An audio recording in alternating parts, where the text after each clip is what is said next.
Hello, good evening and welcome to the FB4 Daily for this Friday night. A little bit earlier than usual because, people have stuff to do on Friday night, so we thought we'd get it out of the way.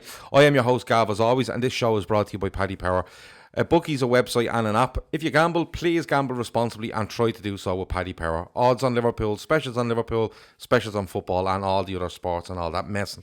What are we going to do tonight? I want to have a little talk about Joe Gomez. I want to have a little chat about our upcoming Champions League opponents, i.e. Napoli. January transfer window seems to have got going already. We'll have a little chat about that. And the most important thing is, if you listened last night, it descended into absolute random madness from about 8 or 9 minutes into the podcast. If we could make that happen again, I know me and my guest will be extremely, extremely happy. My guest, of course, is Karl Coppack. Karl, how are you, my man? I'm very well, yeah. International break. So I said to my boss in work today, what do you do on Saturday afternoons? Yeah. I'm just not used to this. I'm going to I don't think you've asked me that, but I'm going to answer it. I have to clean my car from top to bottom, inside and out, because it's going for what we call an NCT, which is a national car test, a DOE, I think they call it. What did they call it over in your place? DOE. Something in Swansea. Yeah, something along there. So that's what I'm going to do on my Saturday afternoon, closely followed by probably going to the driving range to hit some golf balls. Jimmy Maguire says, hi lads. Jimmy, how are you? Good friend of mine. North Red says, evening all. Chris Pross says, good evening, Gavla. Obviously, with the reference of Gavla, you're looking forward to Gavin and Stacey's Christmas special, which is due out in about 4 weeks' time. So, as I said, anybody watching, random questions, throw them in, and if they're random and not about football, that would be preferable. We discussed Andy's Pantry last night. We discussed selection boxes, vegan sausage rolls, non-binary lesbians as well, I think, come up at some stage. So, it can go anyway at all. But, Karl, first of all, it's the main... For me, it's the main talking point of football at the moment because it is international break and because it happened on the international stage.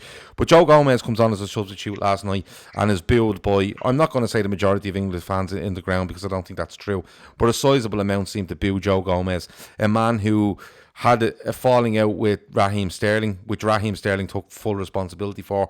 From what we can hear, pleaded with Gareth Southgate to keep Raheem Sterling within the squad, done absolutely nothing wrong, and gets booed by his own fans.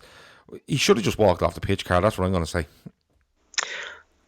It's always difficult to do that, though, because you do something like that once and it's the end of everything. And I'm fine at being with the end of everything, but Joe Gomez is from Catford, so therefore he's probably got a closer affinity to England than most of us would have. Yeah. The thing about this is that I was at the Charity Shield, and the day after, people were saying, why why are you always booing the national anthem? Lads, this is why. It's because we're completely two different worlds from each other. And I think they were always going to boo Joe Gomez, just because if you play for Charlton, they wouldn't have booed him. It would have just been one of those things. And I really like Raheem Sterling. I really do, for the simple reason he was nice to my sister once. And I like things. Honestly, my sister was at the Hope Street Hotel where the club used to stay. I don't know if they still do. And she was staying there one day, and he got in the lift, and Raheem Sterling got in the lift, and he said it's just really nice. We had a nice little chat. No edge to him whatsoever. So I like him because of that. Little things like that. So I'm sort of. I booed Raheem Sterling on Sunday in the hope that he played poorly, and it worked. And but the England fans booing Joe Gomez, I mean, it's just it is pantomime. So I refuse to be offended by it, because if they'd applauded him, I would have thought, "Oh, you wankers," because England doesn't mean anything. Yeah, no, that's a fair point. I've never even thought of it like that, but I just think I don't know if it's a lack of intelligence, or it's just. Even, I don't know what way to put this. Like, the people booing him aren't booing him for the laugh. You know what I mean? No. So there is a meaning behind what they're doing. They're doing it for a certain reason. Whether they have the IQ to actually work out, or just the ability to read and see what's actually gone on in the last 4 or 5 days. Yeah. You'd have to question whether they do. And. I feel for Joe Gomez because he's done nothing wrong, and people have said, "Oh well, Southgate making that statement has put Joe Gomez." They seem to be blaming everything apart from the actual incident. Yeah, you know what I mean. So where does it go from here now? Is Joe Gomez going to be roundly billed every time he plays for England because, Raheem Sterling decided to front him up? It's just nuts. To go back even further to that, I don't really understand why Raheem Sterling couldn't play. I mean, I imagine it's a disciplinary thing. You fronted someone up in the canteen and therefore we're going to do this. But even then, really? Because if Raheem Sterling's going to score 2 goals, I'd play Raheem Sterling. And I'd keep it behind closed doors and just say, all right, you two, stop being dickheads. You're both playing, or Raheem's playing. I just think the whole fact that it's gone to the press is just ridiculous. Raheem Sterling's really pissed off that they lost on Sunday, and I'm happy with that. And if he's going to be stupid enough to have a go at 6'2" Joe Gomez, then that's up to him. But I've no idea why it's gone as far as it has. It just seems ridiculous. Yeah, I mean, I'd like to play. But do you know what this is? This is like just basically like tabloid radio, and someone's always to blame. We've got to pick on someone. Let's go for the Scouse lad, who actually isn't a Scouse lad. Yeah, it's mad. It's just mad. But I don't want to. I'm not going to go into for. We're not going to have a 20-minute conversation on this because I don't want to, and I know you don't. So no, it's just one of those things where I think we just. And I've seen a great one today. The next time Joe Gomez steps out at Anfield, the crowd should just roar like we've scored a winning goal in the European Cup final, and that'll put everything to bed. Northred said it's just another anti-LFC event, an excuse to have a pop at us. That's exactly what it is. Through a non-event with a petulant little boy. Jimmy Maguire asks, here's one for you. McDonald's or Burger King? The paper straws are testing his love for McDonald's milkshakes. Not a fan of McDonald's. Don't mind the Burger King. Mm-hmm. Don't really do burger stuff that much, to be honest. Mm-hmm. But when we're going up to away games, we tend to meet at a McDonald's, and the coffee's not as bad as I thought it was going to be. Yeah, a lot of people rave about the McDonald's coffee. I read somewhere today that Greg's tea is better than like Starbucks and Costa and stuff. I'll have to try that out. Well, I have heard that McDonald's tea is McDonald's coffee is one of the best around. I wouldn't know. I don't drink coffee, so I drink like one every 2 days. Yeah, and don't especially like it, but feel I've got to. I don't know why that is. And the one thing I will say is the paper straws in McDonald's, and then couple that with a milkshake, it's just not good because it takes an awful lot to suck that milkshake through a normal standard straw. But when the paper is literally disintegrating in your mouth, it's hard to get that milkshake out. So I know where Jimmy's coming from. Rice paper almost. It's just literally a sheet of A4 paper rolled up into a straw, and then as the milkshake goes through, it disintegrates, and you literally end up with your head in the milkshake trying to get something out of it. So it's one of those. Chris Pross says he loves Gavin and Stacey as he's from South Wales as well. Cool. Whereabouts, Chris? I love South Wales. Love it. Well, Karl loves South Wales. So Chris, where are you from in South Wales? Love it. Let me see. Ecte LFC says Gomez, and he's a really, really okay guy, which is fair enough. Paulie Walnut says, I'll just make Joe Gomez more popular with us, and Sterling get even more flack the next time he play. I think Sterling's kind of come over all right at the end because he's come out and he's made a fairly damning statement after. Yeah, he didn't have to say anything. He could have just let that go and thought, let's just let the story die. But I quite like the fact he's gone out and said, hang on, that's not on, don't do that. Yeah, exactly. Yussi says Finland have just qualified for a major tournament for the first time in their history. They have, yeah. Brilliant. Who did he beat? I don't know, but I knew they were close. Yeah, I'm big into this. I'm big into this Finland and Iceland and all that doing well. Yeah, I am. Yeah. That's what international football should be about. Yeah. And I imagine there's a good kit at the end of it as well. There usually is. Yeah. I'm actually going to go back and look at Finland and Iceland jerseys from maybe the mid-90s. I reckon they'd be decent. Nice. Yeah. Northred says, teabag left in or out after a couple of dips. Is this... Whoa. Can we nail this ghost to the coffin?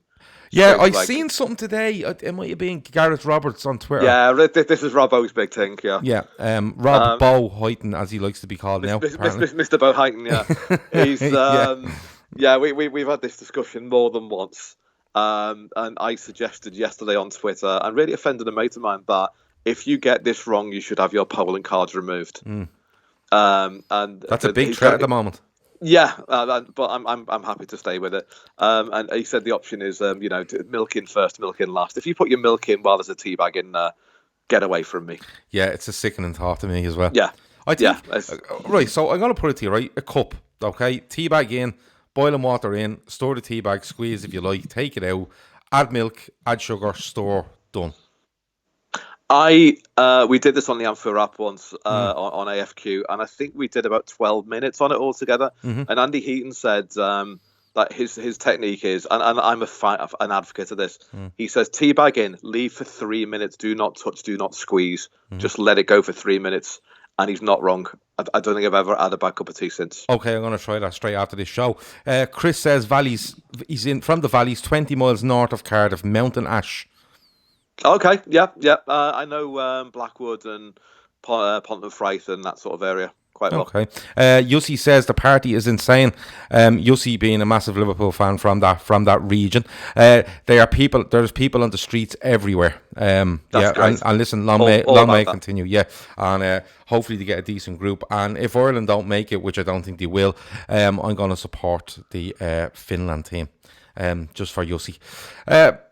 I want to talk to you because a lot of things have been made about, the fixtures coming up for Liverpool. There's league games, there's League Cup quarterfinals on the wrong days, in my opinion.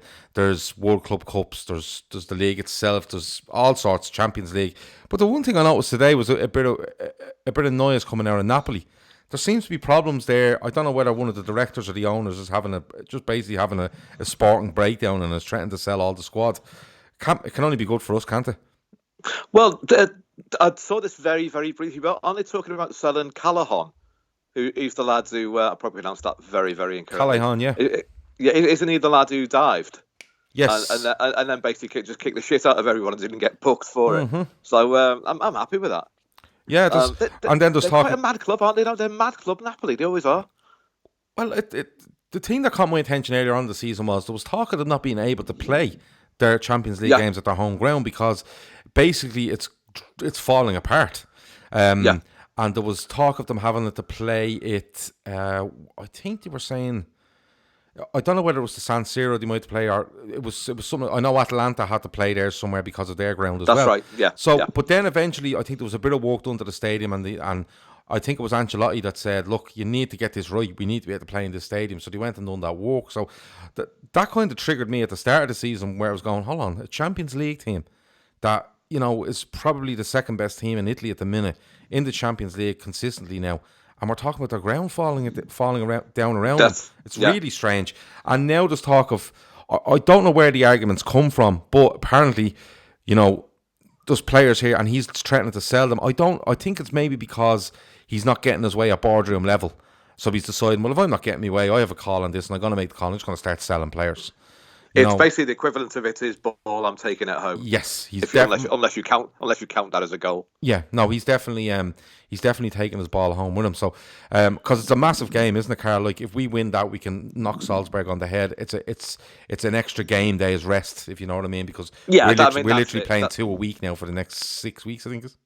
Next 4 years. Yeah, that's what it seems like. Yeah. I mean that's the thing, isn't it? We want Napoli done, and I think we will, to be honest, because they're not exactly pulling up trees either in Italy at the moment.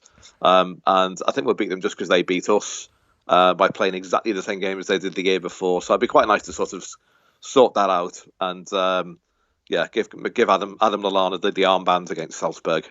That's what we all want, really. It is. It'll be beautiful, and it'll upset a load of people, which I'm all up for. I always am. Yeah. Mick says, should Oxford play Salah while he's out? Mixed stuff on Salah. He had that big moon boot on him when he reported for Egypt. There's then pictures of him being treated, and they were talking 3 or 4 weeks, and then there was words like out indefinitely. But now there's talk that he'd be fine for Palace in what would it be? It'll be 8 days time. It's a week tomorrow. Yeah. I think I'm pushing it if you think he's okay in a week. I don't know how much of it is this the same ankle, because he went down against City for a bit. Mm-hmm. Is it the same ankle as the Leicester injury? I'm not too sure, but there's an ankle injury hanging over him for the last probably 2 months anyway, 2.5 months. So yeah, because he did go down very heavily. There was a bit of panic in City. I think it was 2-0 around that time. So I don't know, to be honest, because he's sort of done this before, though, isn't he? Sort of.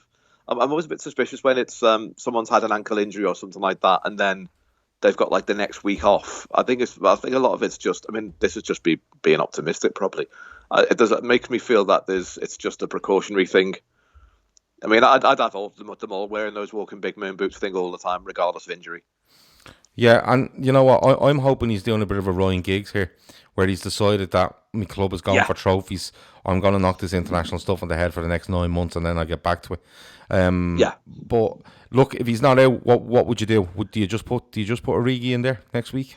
I think so. I mean, people are trying to get Chamberlain into the team regardless, which I can understand, obviously, because he's in a purple patch, isn't he? But I think he's probably just going to go Origi, just because for start, Origi is a freakish footballer, and I don't always like the sort of midfielder playing up front in a 3, and Chamberlain isn't always great in that role, I think. But I feel sorry for Chamberlain, to be honest, because it's not as if he's doing anything wrong. He's basically got us qualified for the Champions League. Yeah. So I don't know about just hemming him into that front 3. Really, I'd always play Origi just because he's a bit more of a nightmare. He is a bit more of a nightmare, and I think you just put him left, you move Mane right, and you put Firmino up front, and you go from there. And like people, I know people are trying to push Oxlade-Chamberlain into the side, and that's fair enough because he is playing well, he's scoring goals, but he did come out and say he wasn't quite at the level he wanted to be at, and that for me made perfect sense when he didn't play against City, because you had to be at an extreme level to play that game. You can't knock off. No, you can't. You have to be absolutely on it defensively, offensively, and everything else in between. And you know what? He is a player like if he doesn't play against Palace or doesn't start, I wouldn't be getting too upset.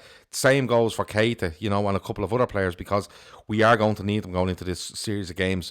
Literally, basically the series of games right up now till probably the first week in January, when it starts to ease off a little bit, and then the Champions League kicks us back in again. So we're looking at basically 2 months now of where we have to we need everybody, and whether that's 20 minutes a game or 70 minutes a game, everyone's going to play a massive role. Chris Pross said it was Chowdhury that done Salah going back a little while ago. Yeah, it was. Well, then it was probably his right ankle he got done by, I think there. I think it was, because he came in at that angle, didn't he? Yeah, he came in at that angle, and the other day it was a Fernandinho caught him and just got the ball away from him, and he seemed to go down under the same ankle. So, it was one of those. Jimmy Maguire, oh, you'll like this one, Karl. What's the best national team jersey you can remember? Well, I've got a few. The greatest ever football match for shirts is the '74 World Cup final. Okay. Pure white with a huge German badge, pure orange with a big lion. Right. I assume it's a lion. So I'm a big fan of that. I'm a big fan of Scotland 78, actually. I've got that shirt. Yeah. And I do like all the Germany away shirts, the green shirts. I just think that looks brilliant. Yeah, I love the Germany 1991. Yeah, it was the first time they kind of done that, across the chest and then a little up and down, like on the shoulder. Do you know what that means? No. It's World Cup finishes. Going back. Is it really? Yeah, 4th, 3rd, 2nd, 1st or something, or 2 runners up twice, isn't? You know why it's green, don't you? You know why the away one's green? Ireland were the first team after the war to play Germany in a game of football. Oh, really? Like sort of not in a sort of Notts County Juventus type way? Yeah, we were the first team because we are considered neutral in the World Wars. So, okay. Yeah, we were the first team, I think, to play them after World War II, I presume.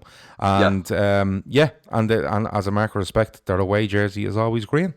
This is what the people want, Gav. See, and listen, not of this Joe Gomez nonsense. Yeah, listen, you're getting updates on pantries, all sorts of stuff, and you're getting educated, so it's unbelievable. I'm not I didn't know that. Yeah, so there you go. Kev O'Sullivan says there's enough games coming up to get Ox into the midfield and Brewster minutes off the bench. The Brewster one might be a bit of a big show for me. I think I don't know whether he. League Cup. Yeah, League Cup, yeah. I just can't see him figuring in the league unless there's a massive... No, I can't see it. Maybe the FA Cup as well. Yeah, a massive problem up front as we progress, because I think he'd even try to get Shaqiri back as quick as he could, or an Oxlade, or even... I think he'd play an Elliott before him, so it's one of those. Will Klopp use the Club World Cup as a training camp? What do you think? I hope not. I want to win it.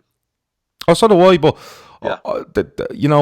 he could get around it. He could literally get them over there for 4 or 5 days, use the semi-final as a warm-up game, and we're going to play poor enough opposition. He could use it as a training camp. Yeah, I think so. He could do. As long as we win, do what we want. Oh, yeah, I want to win as well. I want any competition we go into, I want to win, bar the FA Cup and League Cup, because they're getting in the way of the league. Well, also because the qualifiers are quite tricky for this game. So, yeah, I think we should at least owe it to the qualifiers. Yeah, no, absolutely. And the thing is, like, I'll put it this way: if this World Club Cup was in February, I'd be all against it. I'd be like, no, we're not going there. You know, Yeah. we've things to be doing here. But the timing of it is not too bad. We come back and we have to play Leicester on the 26th, and then you have your Sheffield United, I think, on New Year's Day, isn't it? Yeah, great timing. Thanks. You know, there's one of those. So it's one of those. So, but if it was later on in the season, I just think it's timed okay. The League Cup is throwing a spanner in the works, and the FA Cup I genuinely don't care about. No. Other jerseys, Maradona 86, says Stephen Mack. Beautiful. Yeah, really good one. Ireland's 1991 was good. Ireland's 1991 was good. Ireland's 1988 European Championships one was a belter. An absolute belter. I had a little netting and everything down the side of the sleeve. That's right. It was absolutely, and the crest was so simple. It literally had FAI and a shamrock, and it was just like, that's it. There was nothing snazzy, but it was. Well, they're always the best shirts. That's why I love the Germany and Holland shirts from '74. Just because, like, just white and a huge badge. Yeah, France had one. France had one. I don't know whether it was the last World Cup or the last Euros. It was a white one, and it was unreal. Yeah, that was nice. It was unreal. Yeah. The Italy ones are nice, but they don't allow men of a certain body shape to wear them. Indeed. That's why I can't wear Argentina home shirts. Correct. That's why, unless you're Gianluigi Buffon, you can't wear this stuff. No. Kev O'Sullivan says, what are the options? Because if I'm bruised and can't get minutes when players are injured, I'm off. Yeah, I know what you're saying, and that comes from being promised minutes and stuff like that going back a little while, but I just don't know. I have said it before. I'm all for playing, i.e. Brighton at home in 2 weeks' time, being 3-0 up and being able to say, listen, we need Salah and we need Mane. Firmino's fine, and I'm going to throw on, and I mean this, I'm going to throw on Elliott and Brewster for the last 20. Or I'm just going to take off Salah because of that ankle injury, and I'm going to throw Brewster in there, and I'm going to let him go up front with the other two boys and have a nice 20 minutes to himself and see what can happen, because I think you'll only see actually what Brewster can do when he plays with the players that do play for Liverpool Football Club in pressure and situations and big games. So it is going to be one of them. Mick says, jam under or on top of cream on a scone? Or it's the big one, isn't it? It's the big one, isn't it? Not for me, I don't eat them, so. I don't either, but I saw something on telly the other day, and I think I put the cream on top, just because I don't like... I think there's less chance of them mixing together if the cream would be on top. But this is no way my level of expertise. No, if I was eating a scone, not a fan of them. Do you cut scones or scones in half? Yeah. Okay, so I cut it in half. I wouldn't have cream. I'd just have jam, if that's okay. Yeah. And I think I'd probably do the same, to be honest. That's only if I'm going to eat one. The chances of me eating one are... I'll put it this way: if they're serving a scone in a place where they serve alcohol, I'm not having a scone. Yeah, exactly. That's basically where it is. I know you don't want to talk about this for too long, but I will for a couple of minutes. Transfers, and I did have a conversation the other day about Liverpool and would they do anything in January? Would they stick or twist? I asked Andy last night, does he see a blockbuster moving in the summer? And he's completely and utterly, on the Mbappe 2020. It used to be a train, and he used to get trains going, choo-choo trains for top four and stuff like that. Now he's decided it's just a big rocket that everybody's getting into for the league. So he's changed from train to rocket. He is selling the train. If any Chelsea, Spurs, Leicester fans are interested in buying a train, he has told me to pass that on. But for you, Karl, looking at January, and we've spoken there about all those fixtures that are coming up, it is going to be heavy on the minds, heavy on the bodies. And, one or two little niggles here and there, and you could be going into January and you have a couple of doubts over players. And do you make a signing just to keep us fresh and just to push us on that little bit, because we're going for a league title, there's no doubt about that. What would you do? Would you trust what you have, or is there something there you could say, that's one I would actually do? I think he will bring someone in just because he didn't in the summer, to be honest. I think he'll just get again to keep it fresh. And... yeah, I think he will. I don't like the idea of going through a whole year without buying anyone, just because you never know what someone else could bring. And he only ever buys lads that he likes, as in likes them as people as well. Otherwise, he's not interested. Where we bought Julian Dix in the past, who's not the nicest person in the world and that sort of thing. But I'd like him to buy just someone, just to. I don't want to go through the whole. I mean, obviously, if we win the European Cup in the league with the same team, that the same squad pretty much, then that's something. But I think he might bring someone in. January. Lewandowski. Bring Lewandowski in January. Yeah. Just ring Bayern Munich and go, listen, we're having a bit of an issue. We know you're German champions and you're in a bit of a battle for the league, but haven't you won the league already, lads? Yeah, just whack him over here for a bit. 6 months, you can have him back then. We'll send you loads of scones. And you'll get his photo taken with Killian in May. Yeah. So, be nice for him. Yeah. You see, I rank all the transfer news and information that comes across my way as I tier them in tier 1, tier 2. A lot of tier 2 stuff going on about for me with regards to Werner and Jadon Sancho. The talk is Jadon Sancho does want to go to Liverpool. It's the club he wants to go to. Mbappe 2020 will only happen if Nike literally go to LeBron or whoever looks after him and goes, listen, LeBron, we need 200 million because there's a guy over there who's really good at football and we want him to play for Liverpool. Liverpool aren't throwing that money at him. There's not a chance in hell. Kevin Sullivan says, hopefully we're looking at a fullback. Left or right, or somebody that can cover both, Kev, let me know. Mick says, think it could undermine the squad as most of the fringe players aren't getting game time. They're going to, though. Yeah, they are going to. You're going to see, I'll put it to this way, Twitter is going to have, I would say, 4 to 5 absolute meltdowns between now and, say, the second league game in January. Yeah. Yeah, I genuinely think that. Because you can't just keep playing the same 11. You're going to different continents and everything to play football. And those lads were absolutely knackered at the end of that City game. I mean, they were really struggling. Mm. Yeah. Gini Wijnaldum was walking like Steptoe at the end. Yeah. But I always watch that for the last 5 minutes and just see, who's slowing down, who's got the hands on the hips. And, you can't blame them because obviously they've just done, 2 shifts each there. But, we are going to have to get some fresh blood in at some point. Absolutely we are. And you know what? I said it from halfway through the summer. We need to start using our squad early. And when I say that, I mean, if you need to make 2 or 3 changes here and there, game on game, for a period of 10 to 12 games, you do it. And you trust these lads because he has to trust them. Him not signing anybody in the summer tells me he trusts these players and he believes in them. And regardless of what 11 he puts out on the pitch, within reason, he trusts them to go and do the job. And we are going to see this. Stephen O'Connor says, as far-fetched as it sounds, I'm still thinking Mbappe next summer is on. Somebody asked, is there anything you do eat, Gav? Because there seems to be an awful lot that you don't. No, just the things you pick out, I don't eat. Avo, genuinely, Avo says, if you've not got a tattoo, Gav, what would you get if you did get one? I don't have any tattoos. I have a massive fear of needles. So I haven't got any either. The chances of me getting a tattoo, do you know what? I'd nearly get one of Lallana, his face.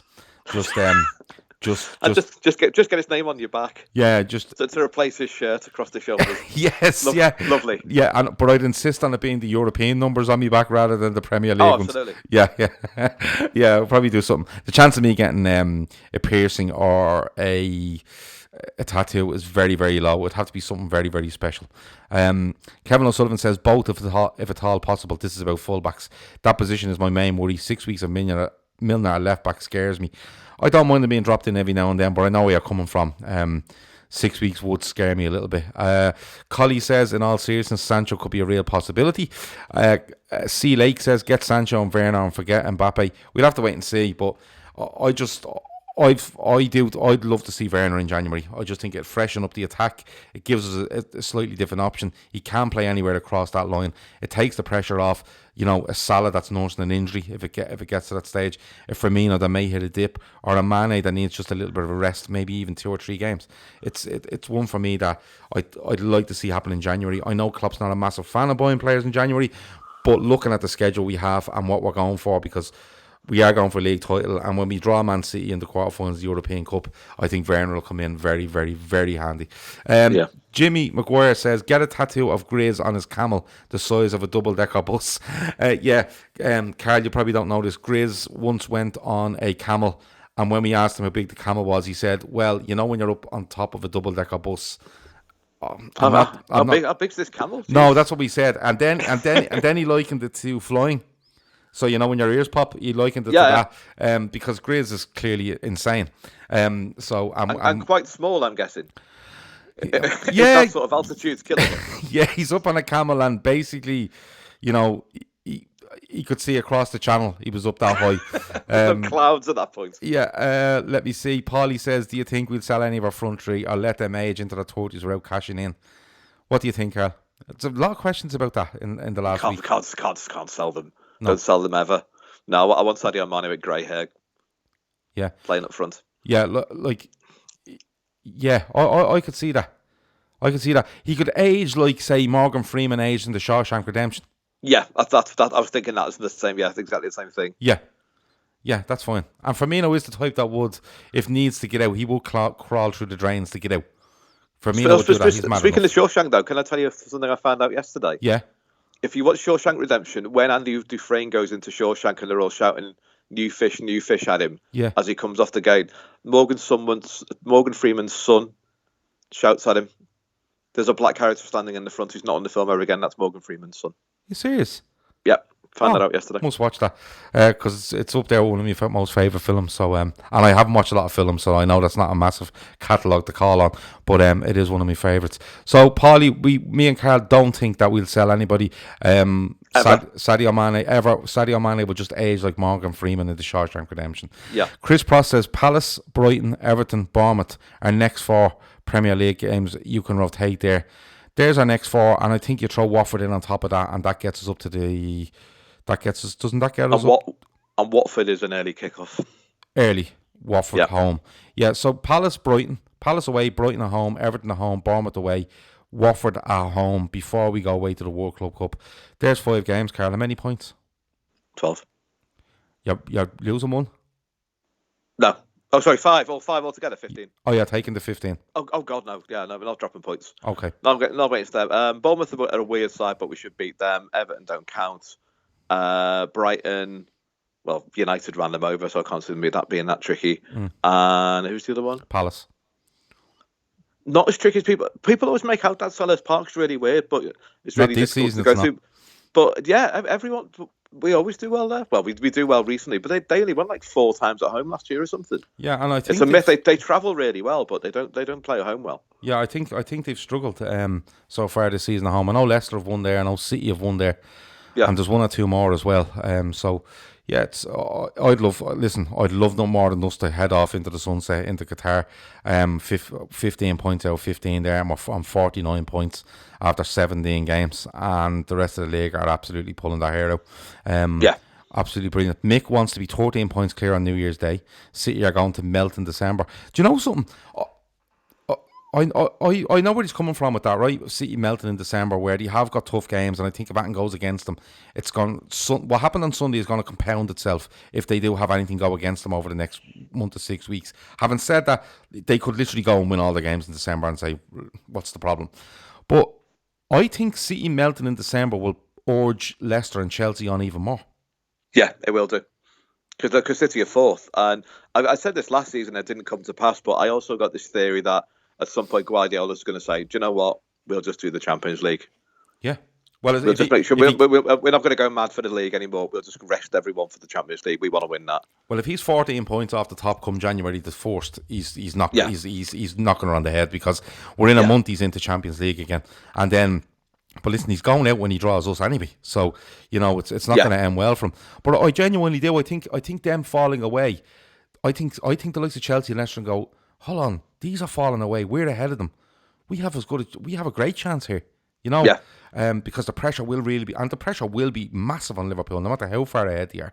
Because and City's next game is Chelsea at home. That's the one game I wouldn't want. Yeah, I'd love Liverpool to win against Palace, and Leicester to draw away, and Chelsea to get a draw off City, and that would put us 11 ahead of City and 10 ahead of the other. Would I be right in saying about 10? No, sorry. Yeah, no, 8, 9, 10 ahead of all the lads there. Yeah, you know what I mean. I'll take that. Yeah, that'd be a lovely little position. I'd be very interested. Chelsea, you kind of know what's going to happen with them. But Leicester, I'm very interested to see how they get on away to teams like Brighton and like the likes of that, that'll be the interesting one.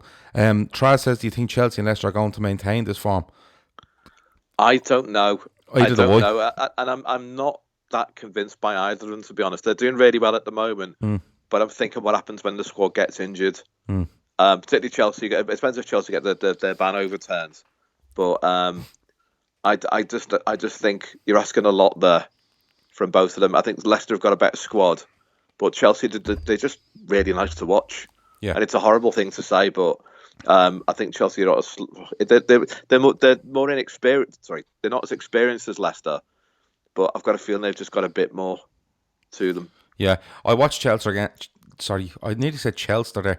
Leicester against Arsenal last Saturday, and the one thing I will say is Leicester done well. Vardy gets a good goal, and Maddison gets a good goal, and their tempo was really good. Yeah, but Arsenal still had chances. They had openings. Exactly. And at times Arsenal did play through them. Yeah. So even though as good as they are at home, I think they're urged on by the supporters to go and attack a bit more, and I think that suits the likes of Liverpool and Man City. But listen, if Man City, Leicester and Chelsea all take points off each other, whether that's a draw in one game and even a City win in the other to dent Leicester and pushes us away again, I'm absolutely fine. But we're just taking 15 points, Karl, aren't we? And then when we take them, we'll sit back and go, listen, we'll see us again on the 26th. Yeah. Yeah. Okay. Yeah.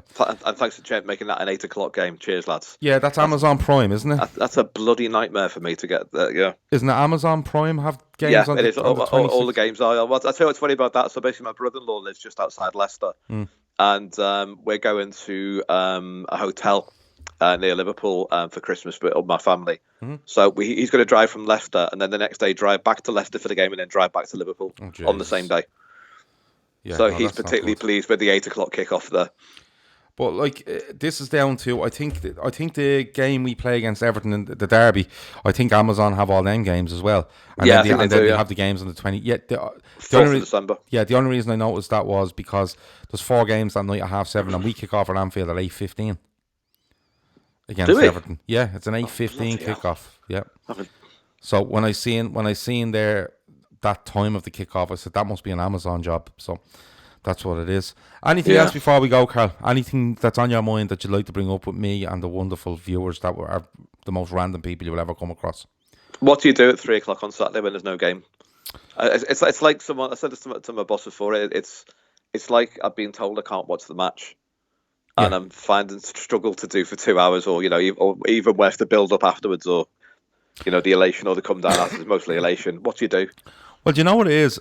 I get used to these international breaks where you have that Saturday off or that weekend off, but I do struggle in the lead up to 3:00 on a Saturday, if you know what I mean. Yeah. Like, I might be in the house doing a few bits, or I might be off out with my daughter, but I'd be kind of looking going 2:00, everything else stops because I have to get home and watch the match, or I'm going out for a drink to watch the match. And I kind of struggle in the build up where I'm kind of, I don't have to be anywhere. And then when 3:00 comes, it kind of just, the rest of the day goes on, the kind of way. But it's the struggle. It's the struggle in the build up, I think. Is there international football on that we kind of keep us going? I don't care. You don't care. Stephen Mack says, fuck Amazon. I have a Brazilian dish on my roof. Nice one. Oh, nice. Yeah, so you're picking up all sorts of stuff. Reruns of Only Fools and Horses and everything, I'd say. Right, that's it. There's nothing else. Andy's Pantry. I'll get updates on that. Oh, quick Football Manager update. So what happened, Karl, was I have 2 laptops because one's personal and one's for doing this thing. And I turned on my other laptop the other day and I realised I Football Manager 2018 installed. So I said, I know what I'll do. I'll ask people what club I should start with. So there was loads of stuff like Ferencváros. There was loads of stuff. But I've settled on Grasshopper Zurich. Okay. So just to let people know, I've started with them. I'm 4 league games in and 1 cup game in. I've won all of my league games and I've won the cup game. I was given about £170,000 to buy players, which is fucking disgraceful. I'm over budget on my wages, and they loaned out me 3 best players before I even got there. So that's the update at the moment. I'm going to keep persevering with Grasshopper Zurich, and we'll see how we go. So just to let you know that. Let me see. Goldbridge is doing an all-day stream. Could make him go mental by asking infuriating questions. Is he doing that today, Paulie?